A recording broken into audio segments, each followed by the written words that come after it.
Hello students, कैसे हैं आप सब लोग। तो आज हमारा जो टॉपिक होगा वो क्लास 9th का फिज़िक्स का नेक्स्ट चैप्टर है, force and laws of motion. हमने फर्स्ट चैप्टर अपना मोशन कंप्लीट किया है और उसके बाद ये आएगा हमारा कि इसमें फोर्स के बारे में हम पढ़ेंगे और जो हमारे लॉज ऑफ मोशन है, थ्री लॉज ऑफ मोशन है, उनके बारे में पढ़ेंगे। इजी चैप्टर है, थोड़ी सी न्यूमेरिकल्स की प्रैक्टिस है, बाकी चैप्टर इजी है स्टडी में। और इसमें नोट्स भी आप साथ साथ बनाते रहिए, नोट्स भी इसके जो बन जाएंगे इजी रहेगा लर्न करने के लिए। ज़्यादा इसमें लर्निंग का पार्ट है नहीं, लर्निंग का पार्ट थोड़ा है, थोड़े न्यूमेरिकल्स हैं, इजी चैप्टर है। ठीक है, तो आज हम अपना स्टार्ट करते हैं। सबसे पहले हम करेंगे फोर्स के बारे में, उसके बाद फिर लॉज ऑफ मोशन करेंगे। तो सबसे पहले हम करते हैं फोर्स। तो फोर्स क्या होता है बेसिकली मैं आपको पहले बताता हूँ, फिर मैं नोट डाउन करूँगा और उसके बाद आप वीडियो पॉज करके उसके नोट्स बनाएंगे।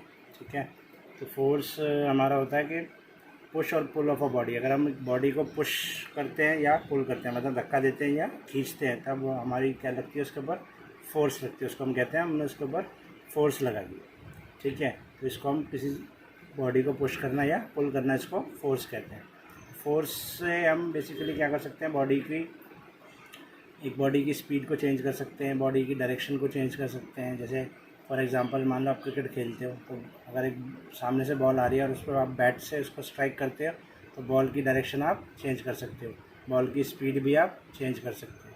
ठीक है, एक फुटबॉल है, फुटबॉल को किक करते हो तो उसकी क्या हो जाती है, डायरेक्शन चेंज हो जाती है और स्पीड भी चेंज हो जाती है। तो हम फोर्स से क्या क्या कर सकते हैं, डायरेक्शन चेंज कर सकते हैं किसी बॉडी की शेप भी चेंज कर सकते हैं। जैसे आप एक बलून में हवा भरते हो तो उसकी शेप चेंज हो जाती है, वो भी फोर्स की वजह से होती है।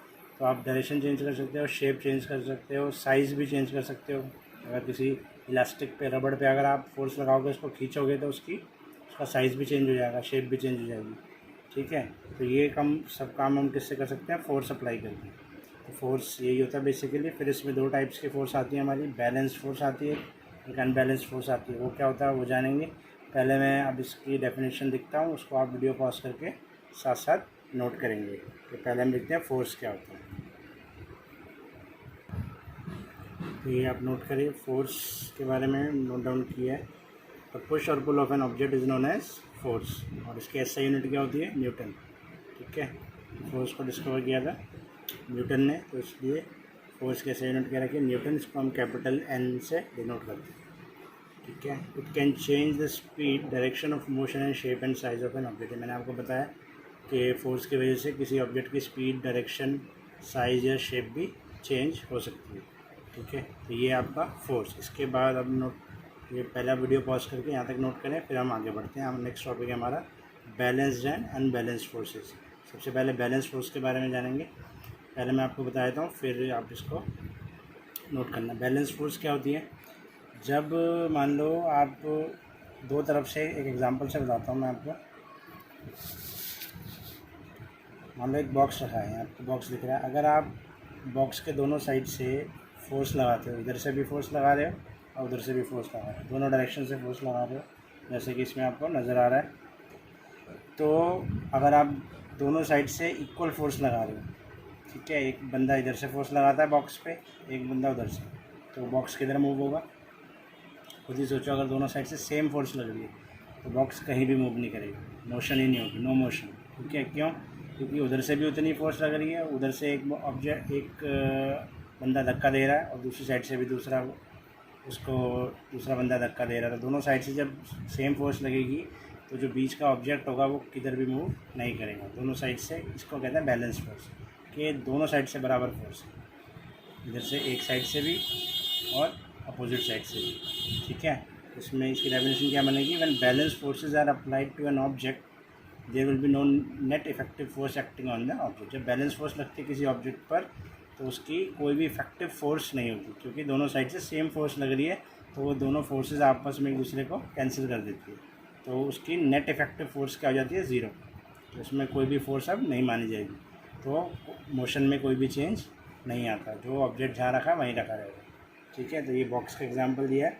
इसमें अगर दोनों साइड से आप फोर्स लगा रहे हो, इधर से भी फोर्स लग रही है, उधर से भी फोर्स लग रही है इक्वल, तो ऑब्जेक्ट का मोशन कहीं भी नहीं हो। जैसे आपने टग ऑफ वॉर में भी देखा होगा, अगर दोनों साइड से प्लेयर्स अगर उसमें इक्वल फोर्सेस से एक दूसरे को खींचते हैं तो जो पर्सन है वो कहीं भी मूव नहीं करता, ना तो वो उस तरफ जाएगा लाइन के, ना वो इस तरफ आएगा, क्योंकि दोनों साइड से बराबर फोर्सेस लग रही है। और जैसे एक साइड से फोर्स ज़्यादा हो जाती है तो दूसरी साइड का जो पर्सन है वो खींच के दूसरी तरफ चला जाता है, ठीक है ना। तो क्योंकि वहाँ से फोर्स ज़्यादा हो जाती है, वो अनबैलेंस फोर्स का एग्जांपल है बेसिकली, क्योंकि वो बैलेंस्ड में तो क्या होगा, वो टग ऑफ वॉर में और जो पर्सन होगा वो कहीं भी मूव नहीं कर पाएंगे, क्योंकि दोनों साइड से सेम फोर्स रहेगी। लेकिन जैसे एक साइड से फोर्स बढ़ी तो वो अनबैलेंस फोर्स हो जाएगी, फोर्स बढ़ गई एक तरफ से, दूसरी तरफ से कम रह गई, तो वही है हमारा अनबैलेंस फोर्स। अनबैलेंस फोर्सेस में क्या होता है, मान लो एक बॉक्स है ये, इसमें एग्जांपल देके समझाया, एक तरफ से 400 न्यूटन फोर्स लग रही है और एक तरफ से 300 न्यूटन, कितनी भी लग सकती है, मैंने एक एग्जांपल लिया है। एक तरफ से अगर 400 न्यूटन फोर्स लग रही है, एक तरफ से 300 न्यूटन, तो बॉक्स किधर मूव करेगा, बॉक्स मूव करेगा जिधर से ज़्यादा फोर्स लग रही है। तो मोशन ऑफ द बॉक्स क्या होगी, एरो में दिखाया है, मोशन ऑफ द बॉक्स क्या होगी, राइट हैंड साइड की तरफ जाएगी आपकी, क्योंकि जहाँ से 400 न्यूटन फोर्स लग रही है उधर से ज़्यादा लग रही है ना, तो बॉक्स दूसरी तरफ चला जाएगा, ठीक है। और 300 न्यूटन वाली फोर्स है वो कम फोर्स है, तो वो बॉक्स को कम फोर्स लग रही है, तो बॉक्स हमेशा जिधर से ज़्यादा फोर्स लगती है उसके अपोजिट डायरेक्शन में जाता है, ठीक है। तो ये हो गया आपका अनबैलेंस फोर्स। तो अनबैलेंस फोर्स में क्या होगा, unbalance forces acting on an object changes its speed and direction. तो अनबैलेंस फोर्स जब भी किसी ऑब्जेक्ट पे लगेगी तो उसकी क्या चेंज होगी, या तो स्पीड चेंज हो जाएगी, डायरेक्शन भी चेंज हो जाएगी। जैसे मैंने आपको क्रिकेट का एग्जांपल बताया था कि आप अगर बैट से किसी बॉल को मारते हो तो उसकी स्पीड और डायरेक्शन चेंज हो जाती है, या फुटबॉल को किक करते हो तो वो भी क्या है, अनबैलेंस फोर्स, तो उसमें भी क्या होगा, उसके डायरेक्शन चेंज हो जाएगी और स्पीड भी चेंज हो जाएगी, ठीक है। तो ये सब सिंपल सा एग्जांपल है कि ऑब्जेक्ट किधर मूव करेगा, ऑब्जेक्ट हमेशा जहाँ ज़्यादा फोर्स लगेगी, ठीक है। The object moves in the direction of force with the highest magnitude, ठीक है। जहाँ पे ज़्यादा मैग्नीट्यूड की, मतलब ज़्यादा वैल्यू की फोर्स लगेगी उधर मूव करेगा। अब इसमें हमारा बॉक्स किधर मूव करेगा, बॉक्स हमारा मूव करेगा इस डायरेक्शन में, ठीक है। ये होगा आपका मोशन ऑफ द बॉक्स की डायरेक्शन। अगर आप उधर से ज़्यादा फोर्स लगा दोगे तो बॉक्स किधर मूव करने लगेगा, तो दूसरी डायरेक्शन में। अगर इधर से ज़्यादा फोर्स लगा देंगे तो बॉक्स इधर मूव करेगा। अभी बॉक्स में फोर्स इधर से ज़्यादा लग रही है तो बॉक्स हमारा इस तरफ मूव करेगा, ठीक है ना। तो ये हमारा होता है अनबैलेंस फोर्स। इसको आप वीडियो पॉज करके दोनों नोट करिए, पहले आएगा हमारा बैलेंस फोर्स और दूसरा unbalance force.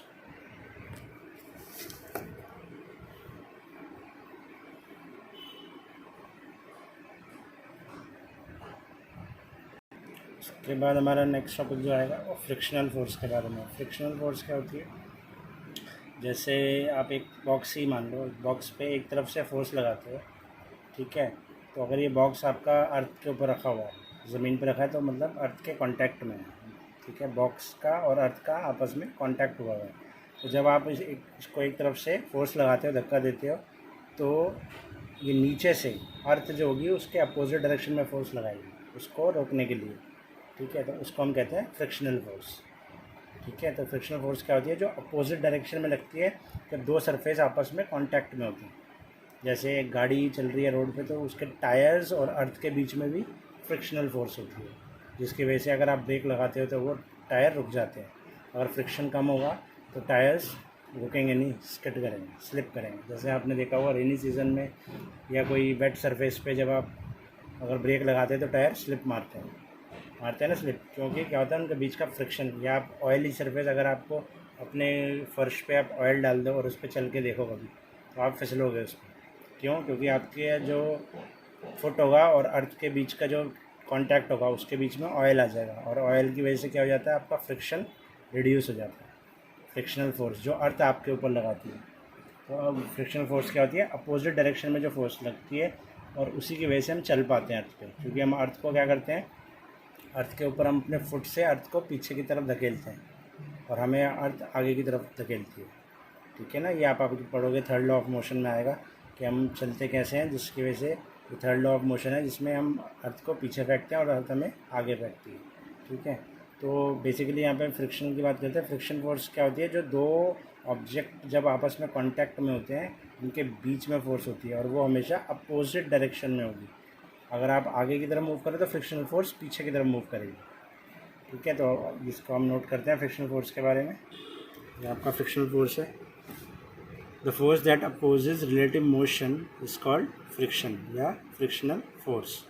It arises between the surface in contact. जैसे यहाँ पे आप देखोगे एक बॉक्स रखा हुआ है और ये नीचे दिख रहा है आपको, ये अर्थ है, ये बॉक्स है, ये बॉक्स है आपका, ये बॉक्स है, और ये जहाँ नीचे जो फ्रिक्शन लिखा हुआ है ये आपका सरफेस है, अर्थ का सरफेस।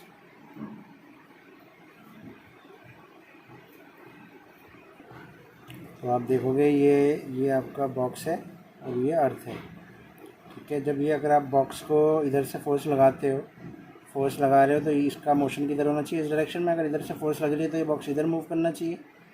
लेकिन ये बॉक्स और ये अर्थ का ये आपस में कांटेक्ट है यहाँ पे, ठीक है। तो ये जो अर्थ है ना, ये अर्थ इस बॉक्स पे ये फ्रिक्शनल फोर्स लगाएगी इस डायरेक्शन में, अपोजिट डायरेक्शन में। आप इधर से फोर्स लगा रहे हो इस डायरेक्शन के लिए, और अर्थ आपकी फ्रिक्शनल फोर्स लगाएगी यहाँ से। तभी अगर एक भारी बॉक्स है, आप उसको धक्का लगाना स्टार्ट करते हो तो वो बॉक्स मूव नहीं करता। क्यों मूव नहीं करता? क्योंकि आप जितनी इधर से फोर्स दे रहे हो उसको फ्रिक्शनल फोर्स इधर से बैलेंस कर लेती है, ठीक है। जब तक आप उसको इतनी फोर्स ना दो कि ये फ्रिक्शनल फोर्स ओवरकम हो जाए।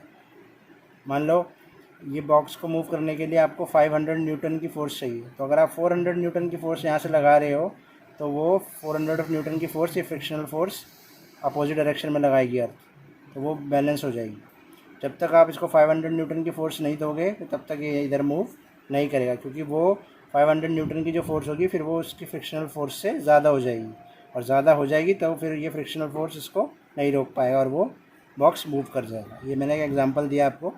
तो कोई भी फोर्स जब आप उसके फ्रिक्शनल फोर्स के बराबर आप फोर्स यहाँ से लगाओगे तब तक वो ऑब्जेक्ट मूव नहीं करेगा, क्योंकि अर्थ भी उसको अपोजिट डायरेक्शन में फ्रिक्शनल फोर्स लगा रही होगी।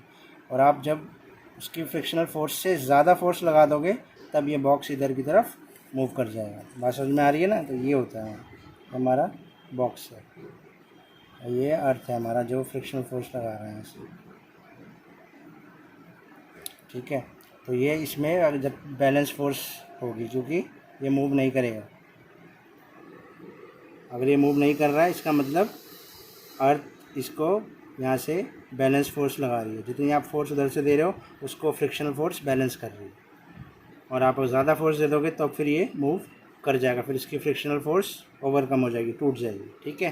तो ये होता है हमारा फ्रिक्शनल फोर्स। इसके बाद हमारा टॉपिक आएगा first law of motion. First law of motion के बारे में पढ़ेंगे। ये हमारा फर्स्ट लॉ ऑफ मोशन, इसको पहले आप नोट कर रहे हैं, फिर मैं आपको समझाता हूँ क्या है। वीडियो पॉज करके पहले नोट कर। हाँ, तो हमारा फर्स्ट लॉ क्या है? A body in motion will remain in motion and a body at rest will remain at rest unless it is acted upon bye an external unbalanced force. इसका मतलब क्या है?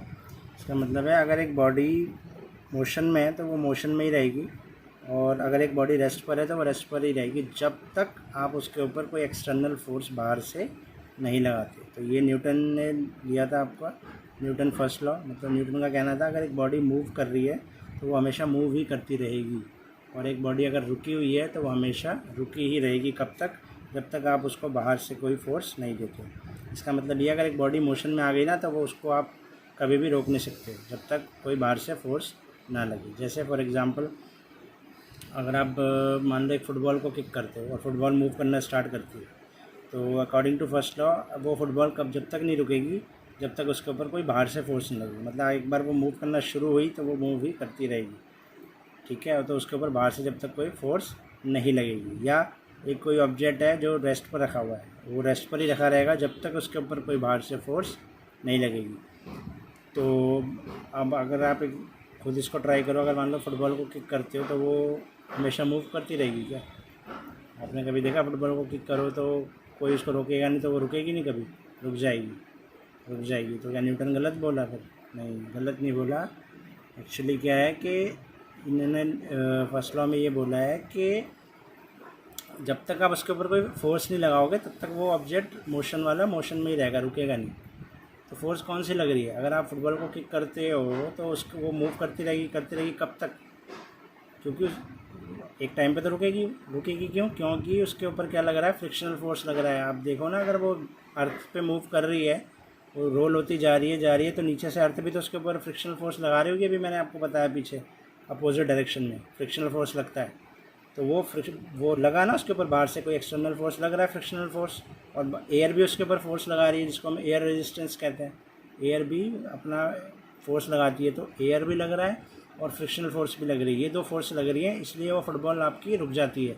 अगर इन दोनों फोर्सेस को हम निकाल दें, वैसे निकाल नहीं सकते, इम्प्रैक्टिकल चीज़ है, ये निकलेगी नहीं। मान लो अगर ये दोनों चीज़ें ना हो, ना फ्रिक्शनल फोर्स हो ना एयर रेजिस्टेंस हो, तो अगर एक बार आप फुटबॉल को किक कर दोगे तो वो कभी भी लाइफ टाइम में रुकेगी नहीं, वो हमेशा मूव करती रहेगी जब तक उसको कोई रोकेगा नहीं।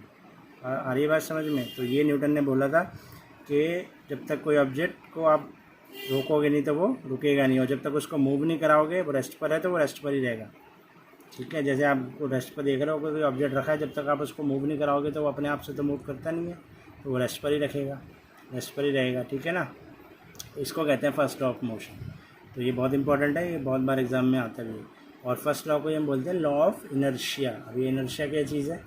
ये फर्स्ट लॉ को हम लॉ ऑफ इनर्शिया कहते हैं। इनर्शिया बेसिकली, इनर्शिया बोलते हैं टेंडेंसी होती है किसी भी ऑब्जेक्ट की, वो जिस भी स्टेट में आ जाता है ना, वो उसी स्टेट में रहना चाहता है। जैसे अगर एक ऑब्जेक्ट मोशन में चल रहा है तो वो हमेशा मोशन में ही रहना चाहेगा उसकी, क्योंकि जो बॉडी की टेंडेंसी बन जाती है कि अगर एक बॉडी मोशन में चल रही है तो वो मोशन में ही रहना चाहेगी, और एक बॉडी अगर रेस्ट पर है तो वो रेस्ट पर ही रहना चाहेगी। उसके जो पार्टिकल्स होते हैं, जो उसके अंदर जो मॉलिक्यूल्स होते हैं, वो रेस्ट पर अगर कोई बॉडी, तो उसकी पोजीशन इस तरह से बन जाती है कि वो अब मूव करना नहीं चाहते, और अगर कोई बॉडी मोशन में आ जाती है तो पार्टिकल उसके मोशन में ही रहना चाहते हैं। तो इस टेंडेंसी ऑफ अ बॉडी को कहते हैं इनर्शिया।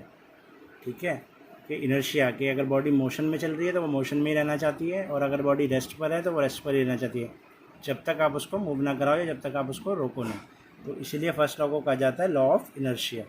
तो इनर्शिया बड़ा इंपॉर्टेंट है। इनर्शिया की डेफिनेशन लिखते हैं, फिर आगे देखते हैं क्या है।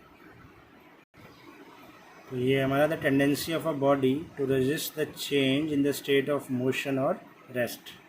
It depends on the mass of a body. More the mass more inertia and vice versa. इसको नोट करो, फिर मैं आपको बताता हूँ क्या है। तो ये मैंने आपको बताया इनर्शिया क्या होता है। एक टेंडेंसी होती है बॉडी की, अगर वो रेस्ट पर है तो रेस्ट पर रहना चाहेगी, और अगर मोशन में है तो मोशन में ही रहना चाहेगी। और डिपेंड किस पे करता है, ये बड़ा इंपॉर्टेंट है, क्वेश्चन पूछते हैं ये कि इनर्शिया डिपेंड करता है मास ऑफ एन ऑब्जेक्ट पे या मास ऑफ अ बॉडी पे। अगर तो ऑब्जेक्ट का मास ज़्यादा है तो उसका इनर्शिया भी ज़्यादा होगा। जैसे एक फुटबॉल रखो आप और एक उसी साइज़ का पत्थर हो, दोनों पे किक मार के देखना कौन उड़ के जाएगा, फुटबॉल उड़ के जाएगी या पत्थर उड़ के जाएगा, आपको पता चल जाएगा। तो बताइए, आपको फुटबॉल उड़ के जाएगी, पत्थर उड़ के नहीं जाएगा उस साइज़ का। क्यों? क्योंकि पत्थर का जो वेट होगा, जो स्टोन का वेट होगा, वो हैवी होगा, वो ज़्यादा होगा, उसका इनर्शिया भी ज़्यादा होगा। इनर्शिया ज़्यादा होने का मतलब उसको मूव कराने के लिए ज़्यादा फोर्स देनी पड़ेगी। ठीक है, उसके पार्टिकल रेस्ट पर ही रहना चाहेंगे। और फुटबॉल क्या है, हल्की है, तो उसका इनर्शिया क्या है, कम है एज़ कम्पेयर टू स्टोन। तो उसको पार्टिकल को मूव कराना ईजी है, कम फोर्स लगाएंगे हम, पैर से किक मारेंगे तो भी वो चली जाएगी। ठीक है, और स्टोन को, जो भारी स्टोन होगा फुटबॉल के साइज़ का, उसको पैर से किक मारने पे वो मूव नहीं करेगा, क्योंकि उसका इनर्शिया क्या होगा, ज़्यादा, क्योंकि उसका मास क्या होगा, ज़्यादा। तो ये होता है इनर्शिया डिपेंड करता है मास पे।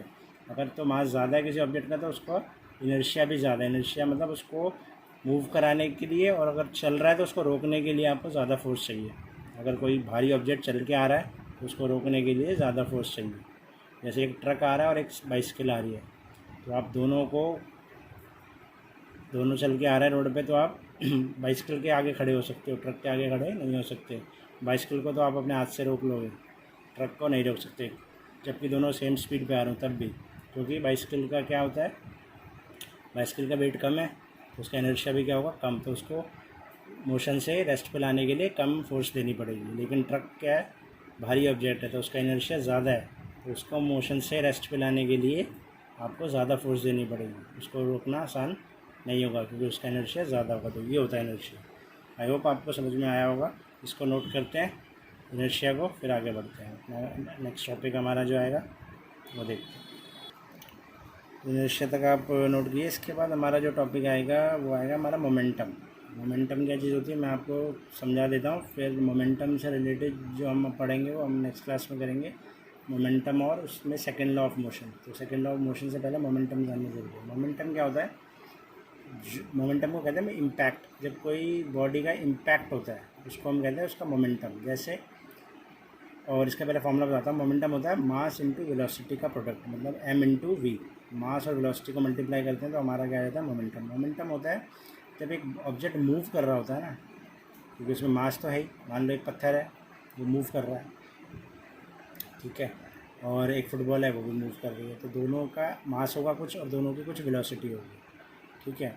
तो उसका मोमेंटम, दोनों के अंदर कुछ मोमेंटम आ जाएगा। मोमेंटम मतलब कुछ इम्पैक्ट होगा उसका। मान लो आपको कोई, मैं इम्पैक्ट ऐसे समझाता हूँ। एक आप टेनिस बॉल से क्रिकेट खेलते हैं और एक लेदर की बॉल से क्रिकेट खेलते हैं। तो अगर आपको टेनिस बॉल आके हिट कर जाए, मान लो आपके सर पे लगी टेनिस बॉल आके, और वही आपको क्रिकेट बॉल, लेदर की बॉल लगी, तो किसका इम्पैक्ट ज़्यादा होगा? ऑब्वियसली जो लेदर की बॉल होगी उसका इम्पैक्ट ज़्यादा होगा, वो हार्ड होगी। क्यों? क्योंकि उसका मास क्या है, ज़्यादा है। तो इम्पैक्ट उसको कहते हैं कि आपको अगर स्ट्राइक करे वो ऑब्जेक्ट तो उस किसका इम्पैक्ट ज़्यादा होगा, समझ रहे हो? क्यों? क्योंकि उसका जो मास है वो ज़्यादा है। मान लो दोनों की सेम वेलोसिटी, दोनों एक ही वेलोसिटी से आ रही है, टेनिस की बॉल भी उसी वेलोसिटी से आ रही है और लेदर की बॉल भी उसी वेलोसिटी से आ रही है, लेकिन इम्पैक्ट ज़्यादा होगा भारी ऑब्जेक्ट का हमेशा, क्योंकि उसका इनर्शिया भी ज़्यादा होगा, ऑब्वियसली उसका इम्पैक्ट भी ज़्यादा होगा। m इंटू वी, मतलब मास इंटू वेलोसिटी का जो प्रोडक्ट होता है उसको हम कहते हैं मोमेंटम। तो अगर तो मास ज़्यादा है जिसका है, ऑब्वियसली तो उसका m इंटू वी करके उसका मोमेंटम भी ज़्यादा आएगा। अगर वेलोसिटी सेम भी रखते हैं हम, अगर दो ऑब्जेक्ट है जिनकी वेलोसिटी सेम है, लेकिन जिसका मास ज़्यादा होगा, जो भारी होगा, उसका मोमेंटम भी ज़्यादा होगा, क्योंकि m इंटू वी करेंगे, मास को वेलोसिटी से मल्टीप्लाई करेंगे, तो मास जिसका ज़्यादा होगा उसका वेलोसिटी से मल्टीप्लाई करके मोमेंटम भी ज़्यादा ही आएगा। तो ये होता है हमारा मोमेंटम। इसको डिस्कस करेंगे डिटेल में नेक्स्ट क्लास में। फिर इसके साथ सेकंड लॉ जुड़ा हुआ है आपका, सेकंड लॉ ऑफ मोशन, फिर थर्ड लॉ आएगा, ठीक है। तो पहले मोमेंटम जाना है हमने थोड़ा सा, उसका फिर हम कंप्लीट करके सेकंड लॉ पढ़ेंगे उसके बाद। तो पहले तो आप इसी को यहाँ तक के नोट्स बनाओ, फर्स्ट लॉ पूरा ढंग से पढ़ो, फर्स्ट लॉ तक पूरे नोट्स बना के इसको स्टडी करो एक बार। फिर हम सेकंड लॉ थर्ड लॉ करेंगे। इस पर थ्योरी में ज़्यादा पार्ट है नहीं, नेक्स्ट क्लास में मोस्ट प्रॉब्ली ख़त्म हो जाएगा हमारा। एक क्लास में हमारे न्यूमेरिकल हो जाएंगे, 3 क्लासेस में ये आपका चैप्टर ख़त्म होगा। तो हम मिलेंगे अब नेक्स्ट वीडियो में, तब तक आप इसको नोट्स बना के स्टडी करो। कोई डाउट हो तो कमेंट्स में, या व्हाट्सएप नंबर मेरा आपके पास है, उस पर आप भेज सकते हो। ठीक है students, take care, bye bye.